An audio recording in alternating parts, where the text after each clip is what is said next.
नमः पार्वती पतये हर हर महादेव।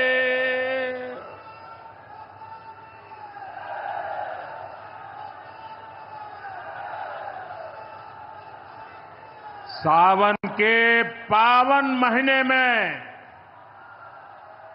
आज हमके काशी के हमरे परिवार के लोगन से मिले का अवसर मिलल है। हम काशी के हर परिवारजन के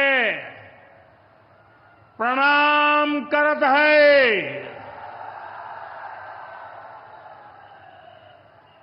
यूपी के मुख्यमंत्री योगी आदित्यनाथ जी, डिप्टी सीएम केशव प्रसाद मौर्य जी, ब्रजेश पाठक जी, पटना से हमारे साथ जुड़े कृषि मंत्री शिवराज सिंह चौहान जी, देश के अलग अलग हिस्सों में जुड़े हुए सभी आदरणीय मुख्यमंत्रीगण, गवर्नर श्री, मंत्रीगण, यूपी सरकार के मंत्रीगण, यूपी भाजपा अध्यक्ष भूपेंद्र सिंह चौधरी जी, सभी विधायक एवं जनप्रतिनिधिगण और मेरे प्यारे किसान भाई और बहनों, और विशेष रूप से काशी के मेरे मालिक जनता जनार्दन,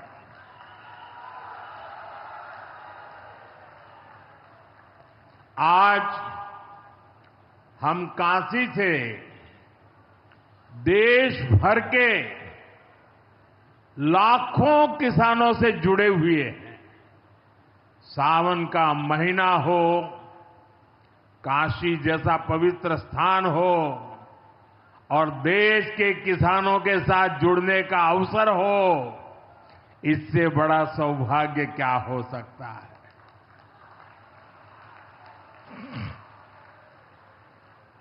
आज मैं ऑपरेशन सिंदूर के बाद पहली बार काशी आया हूं।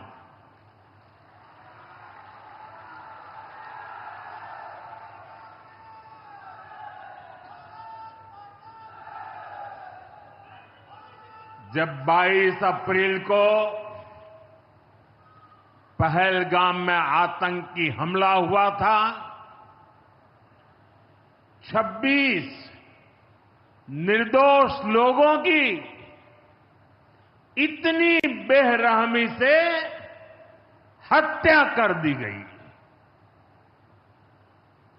उनके परिवार की पीड़ा, उन बच्चों का दुख, उन बेटियों की वेदना, मेरा हृदय बहुत तकलीफ से भर गया था। तब मैं बाबा विश्वनाथ से यही मना रहा था कि सभी पीड़ित परिवारों को ये दुख सहने की हिम्मत दे। काशी के मेरे मालिकों, मैंने अपनी बेटियों के सिंदूर का बदला लेने का जो वचन दिया था, बिना ब्रेक के जारी है। आज तक 4.25 लाख करोड़ रुपए, आंकड़ा याद रखना, 4.25 लाख करोड़ रुपए किसानों के खाते में भेजे जा चुके हैं। जरा आप मेरे साथ बोलेंगे कितने? 4.25 लाख करोड़। कितने? कितने? कितने? और ये 4.25 लाख करोड़ इतने रुपये किसके खाते में जमा किए? किसके खाते में जमा किए? मेरे किसान भाई बहनों के खाते में जमा किए। यहां यूपी के भी करीब 2.5 करोड़ किसानों को इसका लाभ मिला है। यूपी में किसानों को इस योजना के 90,000 करोड़ रुपए से ज्यादा भेजे गए हैं। इतना ही नहीं, मेरी काशी के किसानों को भी करीब करीब 900 करोड़ रुपए मिले हैं।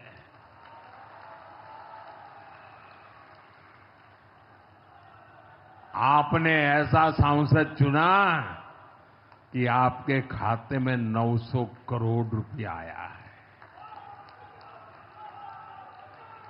और इससे बड़ी बात, बिना किसी कट कमीशन के, कोई बिचौलिया नहीं, कोई कट नहीं, कोई कमीशन नहीं, कोई पैसे की हेरा फेरी नहीं, सीधे ये पैसे किसानों के खाते में पहुंचे हैं।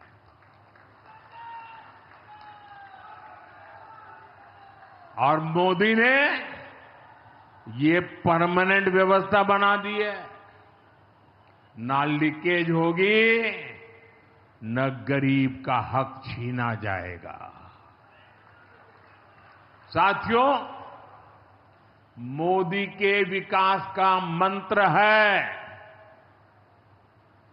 जो जितना पिछड़ा उसे उतनी ज्यादा प्राथमिकता। जो जितना पिछड़ा उसे ज्यादा प्राथमिकता। इस महीने केंद्र सरकार ने एक और बड़ी योजना को मंजूरी दी है। इसका नाम है प्रधानमंत्री धन धान्य कृषि योजना। इस योजना पर 24,000 करोड़ रुपए किसानों के कल्याण के लिए, कृषि व्यवस्था के लिए, कृषि विकास के लिए 24,000 करोड़ रुपए खर्च किए जाएंगे। देश के ऐसे जिले जो पिछली सरकारों की गलत नीतियों के कारण विकास की राह में पिछड़ गए, पिछड़े रह गए, जो कृषि उत्पादन भी कम हो रहा है, जहां किसानों की आमदनी भी कम है, अरे कोई पूछने वाला नहीं था, उन जिलों पर प्रधानमंत्री धन धान्य कृषि योजना का फोकस होगा। इससे यूपी के भी लाखों किसानों को फायदा होगा। साथियों, किसानों के जीवन में बदलाव के लिए, उनकी आय बढ़ाने के लिए, खेती पर होने वाला खर्च कम करने के लिए एनडीए सरकार पूरी शक्ति से काम कर रही है, पूरी ताकत लगा रही है। हम बीज से बाजार तक छोड़े। साथियों, आज महादेव की नगरी में विकास और जन कल्याण के इतने काम हुए। शिव का अर्थ ही होता है, शिव का मतलब ही है कल्याण। लेकिन शिव का एक रूप और भी है। शिव का एक रूप तो कल्याण है, शिव का दूसरा रूप है रुद्र रूप।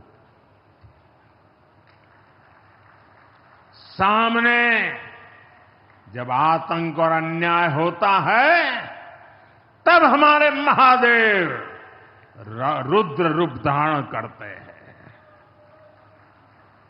ऑपरेशन सिंदूर के दौरान दुनिया ने भारत का यही रूप देखा है। भारत पर जो वार करेगा वो पाताल में भी नहीं बचेगा।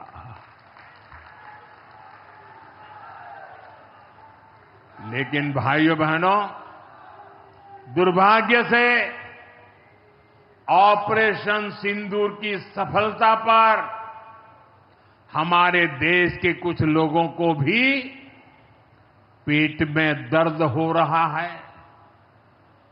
ये कांग्रेस पार्टी और उनके चेले चपाटे, उनके दोस्त इस बात को पचा नहीं पा रहे कि भारत ने पाकिस्तान के आतंकी ठिकानों को तबाह कर दिया। मैं मेरे काशी के मालिकों से पूछना चाहता हूं,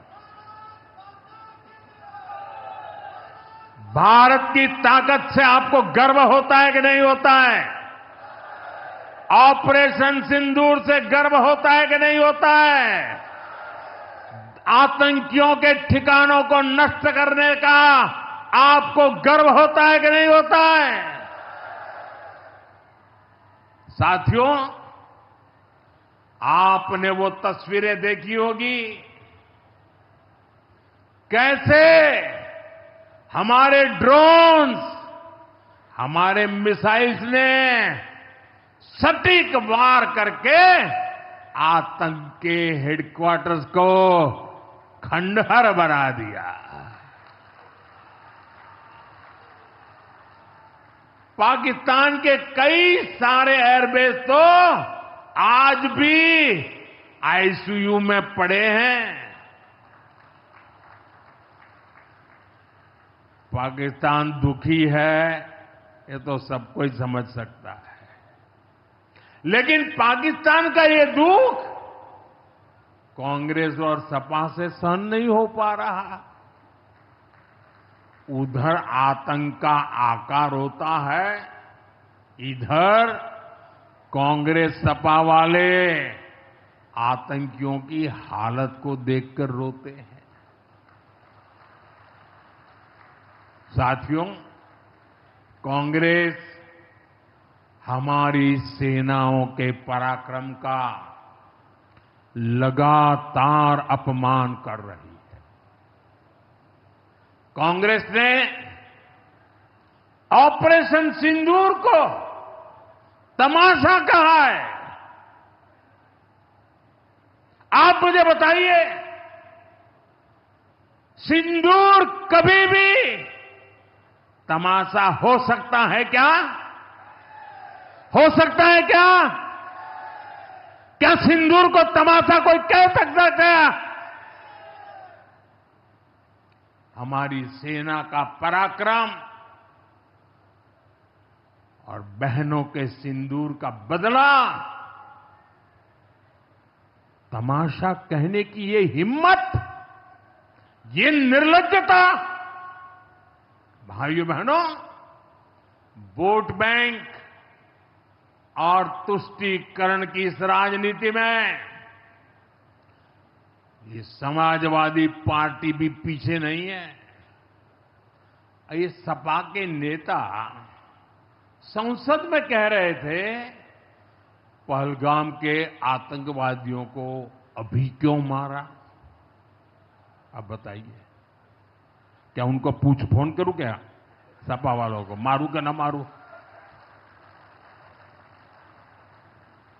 कोई मुझे बताए भाई, सामान्य बुद्धि से बताए, क्या आतंकवादियों को मारने के लिए भी क्या इंतजार करना चाहिए क्या? क्या उन्हें भागने का मौका देना था क्या? ये वही लोग हैं जो यूपी में जब सत्ता में थे तब आतंकवादियों को क्लीन चिट देते थे, बम धमाके करने वाले आतंकियों से मुकदमे वापस लेते थे। अब उन्हें आतंकवादियों के मारे जाने पर परेशानी हो रही है। इन्हें ऑपरेशन सिंदूर के नाम पर परेशानी हो रही है। मैं इन लोगों को काशी की धरती से कहना चाहता हूं, ये नया भारत है।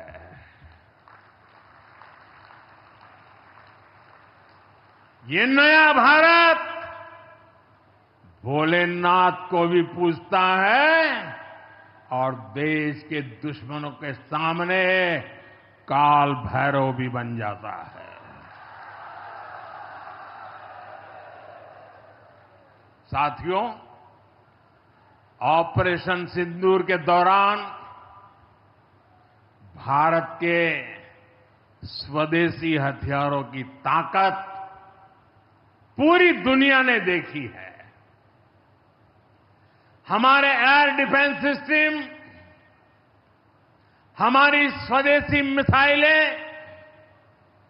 स्वदेशी ड्रोन्स, इन्होंने आत्मनिर्भर भारत की ताकत को साबित किया है। खासकर की नगरी है। आज जब हम आर्थिक प्रगति की बात कर रहे हैं तो मैं आपका ध्यान वैश्विक हालातों पर भी ले जाना चाहता हूं। आज दुनिया की अर्थव्यवस्था कई आशंकाओं से गुजर रही है। अस्थिरता का माहौल है।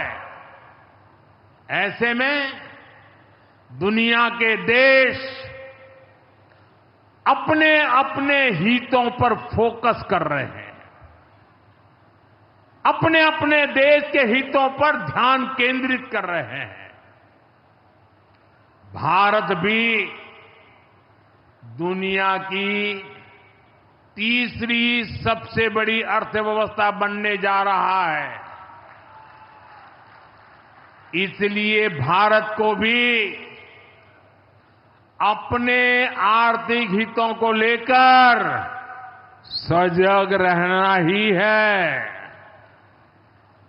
हमारे किसान,